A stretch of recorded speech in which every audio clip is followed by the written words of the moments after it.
Assalamualaikum warahmatullahi wabarakatuh. Di sini kita akan menjelaskan konsep dasar media penyimpanan.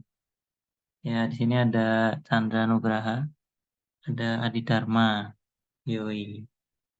Oke, kita langsung saja ke materinya. Jadi, kita belajar apa sih di PPT ini? Itu ada 3 poin ya. Jadi ada pengertian media penyimpan data, macam-macam media penyimpanan data, dan juga media pemrosesan komputer ya guys ya.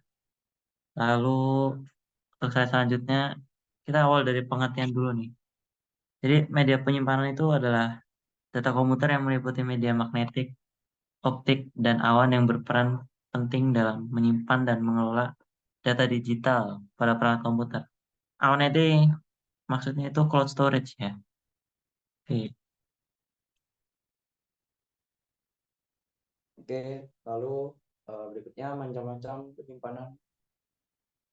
media penyimpanan. Pertama, penyimpanan magnetik, yang kedua optikal, dan yang ketiga awan.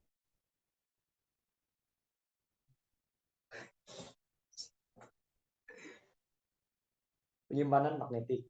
Penyimpanan magnetik media penyimpanan yang termasuk dalam penyimpanan sekunder atau secondary storage yang paling banyak dipakai pada sistem komputer modern. Kelebihannya, kapasitas penyimpanan pada media ini lebih besar daripada penyimpanan lainnya, bahkan sudah mencapai petabyte dan kecepatan aksesnya yang sangat tinggi. Kekurangannya, harganya yang lebih mahal dibanding dengan media penyimpanan yang lain.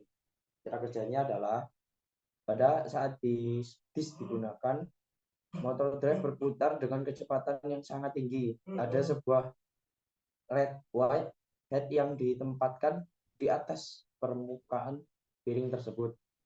Permukaan disk terbagi atas beberapa track yang masih terbagi lagi menjadi beberapa sektor. Cakram fixed head memiliki satu head untuk tiap-tiap track, sedangkan cakram moving head atau sering dikenal dengan nama cakram keras hanya memiliki satu head yang harus dipindah-pindahkan untuk mengakses dari satu track ke track yang lain. Berikutnya penyimpanan optikal. Penyimpanan optikal media yang menyimpan data komputer yang dapat ditulis dan dibaca dengan menggunakan laser bertenaga rendah. Kelebihannya, bahannya lebih ringan daripada media penyimpanan magnetik disk. Kekurangannya, kapasitas memorinya lebih kecil daripada magnetic disk, dan jika tergores, maka resikonya data tidak akan terbaca. Cara kerjanya, media penyimpanan tersebut berputar dengan sangat kencang, atau putaran tersebut mempengaruhi kecepatan transfer data dengan membaca data melalui optik yang berada pada perangkat pembacanya. Selanjutnya, penyimpanan awan. Penyimpanan awan atau cloud storage, media yang masih tergolong baru. Media ini bersifat online dan tidak menggunakan kapasitas data memori pada perangkat karena mereka menggunakan penyimpanan yang terdapat pada internet. Kelebihannya, tidak memerlukan perangkat untuk menyimpan data. Kekurangannya, sering terjadi kesalahan pada server dengan risiko data akan hilang dan juga dikenakan akses koneksi data. Cara kerjanya, untuk dapat menyimpan data tersebut, kita diharuskan untuk mengunggah file tersebut, dan mengambil data kita harus mengunduh file tersebut juga. Materi selanjutnya akan dibawakan oleh teman saya, itu Chandra. Selanjutnya yaitu media pemrosesan komputer, yaitu perangkat keras yang berfungsi untuk memproses dan mengolah data yang diberikan oleh peralatan input, kemudian dikeluarkan dalam bentuk informasi ke dalam peralatan output yang akan diterima oleh manusia. Peralatan proses terdiri dari beberapa komponen perangkat keras komputer yang saling berhubungan satu sama lain. Perangkat proses tersebut diantaranya adalah CPU, motherboard, prosesor, RAM, memori, VGA card, LAN card, CMOS, hard disk, floppy disk, CD-ROM, DVD-ROM, power supply, dan lain-lain.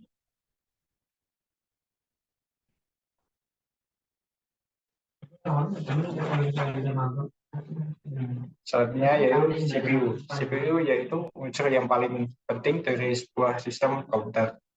Pada mesin besar, CPU memerlukan satu atau lebih papan sirkuit serta cetak. Pada komputer pribadi dan workstation kecil, CPU ditempatkan dalam sebuah chip tunggal yang disebut mikroprosesor.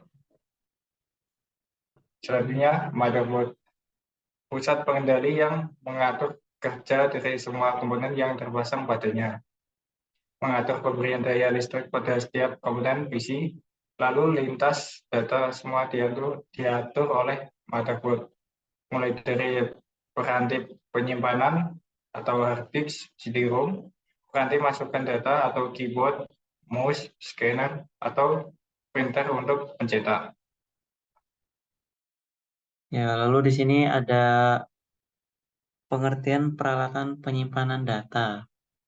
Oke, dari pengertiannya sendiri itu penyimpanan data komputer berasal dari bahasa Inggris computer data storage, sering disebut sebagai memori komputer, merujuk kepada komponen komputer, perangkat komputer, dan media perekaman yang mempertahankan data digital yang digunakan untuk beberapa interval waktu. Penyimpanan data komputer menyediakan salah satu tiga fungsi inti dari komputer modern, yakni mempertahankan informasi.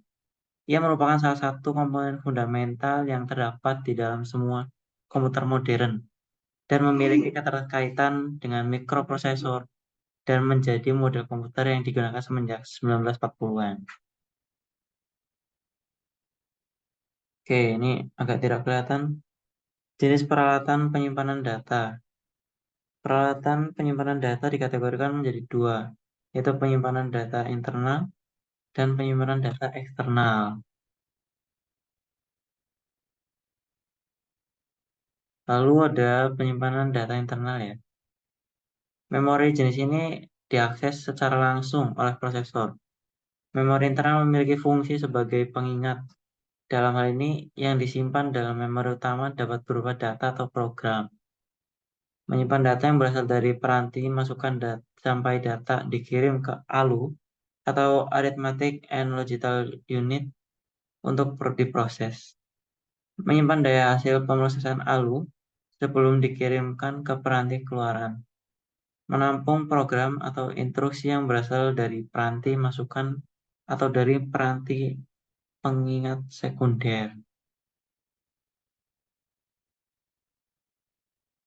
Lalu ada masih di penyimpanan data internal, itu memiliki tiga macam, yaitu ada RAM, ROM, dan cache memori. Dari pengertian RAM sendiri itu memori yang dapat diakses secara random atau acak ya. RAM berfungsi untuk menyimpan program yang kita oleh untuk sementara waktu, for on atau sedang hidup. Lalu ada ROM, memori yang hanya bisa dibaca saja dan tidak dapat dirubah dan dihapus karena sudah diisi oleh pabrik pembuat komputer. ROM ini berfungsi untuk menyimpan program operasi komputer seperti BIOS dan program booting. Lalu ada cache memori. Cache memori sendiri itu memori yang berukuran kecil, yang berkecepatan tinggi dan berfungsi untuk menyimpan sementara instruksi data, informasi yang diperlukan prosesor. Boleh dikatakan bahwa cache memori ini adalah memori internal prosesor. Pada saat ini cache memori ada tiga jenis, yaitu L1 cache, L2 cache, dan L3 cache. Siapa ini? Ya, selanjutnya akan dibacakan oleh Dharma. Oke, selanjutnya penyimpanan data eksternal. Memori kedua setelah memori internal, namun bedanya adalah jika memori internal sangat dibutuhkan di komputer untuk dapat hidup. Memori eksternal tidak mempunyai peranan untuk itu. Memori eksternal lebih mengarah pada fungsi untuk menyimpan data-data seperti dokumen, video, gambar. Jika memori internal mempunyai peranan untuk menghidupkan komputer, tidak dengan memori eksternal.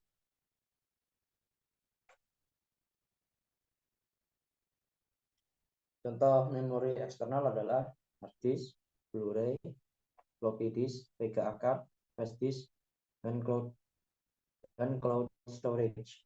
Hard disk menyimpan data atau program dalam kapasitas yang besar. Kapasitas penyimpanan hard disk dapat mencapai 1 TB, sekitar 1000 MB.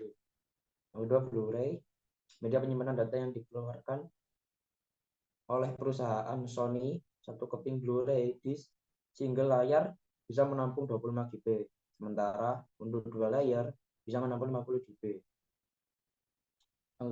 Yang ketiga, floppy disk, media penyimpanan eksternal dengan kapasitas kecil, yaitu sekitar 1,44 MB. Untuk menggunakan media ini diperlukan floppy disk drive. Yang keempat, VGA card. Istilah VGA juga sering digunakan untuk mengacu pada resolusi layar berukuran 640 kali 480. Apapun pembuka perangkat keras kartu grafisnya, kartu VGA berguna untuk menerjemahkan keluaran komputer ke monitor. Yang kelima, ada flash disk, media penyimpanan data dengan kapasitas penyimpanan yang cukup besar. Flash disk dihubungkan ke komputer melalui USB. Yang terakhir, cloud storage, sebuah teknologi yang menjadikan internet sebagai pusat server untuk mengolah data dan juga aplikasi pengguna. Teknologi ini mengizinkan para pengguna untuk menjalankan program tanpa instalasi dan mengizinkan pengguna untuk mengakses data pribadi mereka melalui komputer dengan akses internet.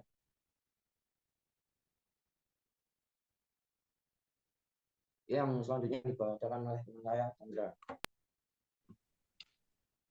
Oke, yaitu selanjutnya apa aja sih kerusakan yang terjadi pada peralatan penyimpanan data dan dengan cara mengatasinya.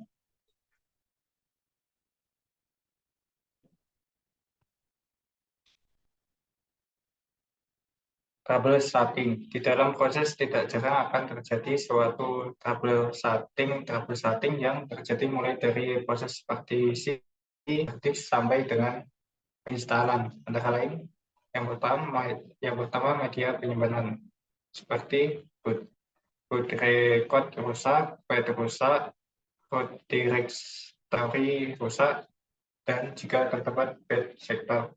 Yang pertama itu ciri-cirinya bila media penyimpanan tersebut diakses, misal pindah directory atau memindah perintah direxplore untuk melihat file, maka akan keluar pesan general failure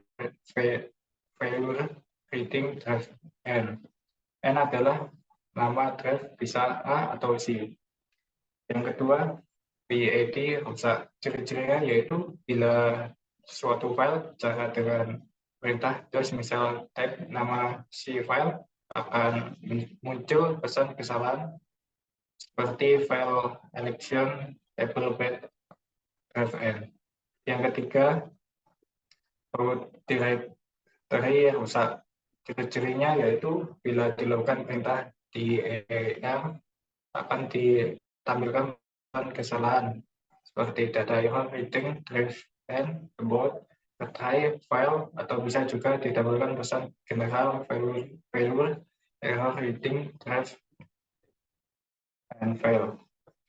Yang keempat, jika terdapat bad sector, ciri-cirinya yaitu kesalahan jenis ini menyebabkan file yang menempati sektor yang rusak atau bad sector tidak bisa diakses, baik itu dibaca, direvisi, atau di-copy.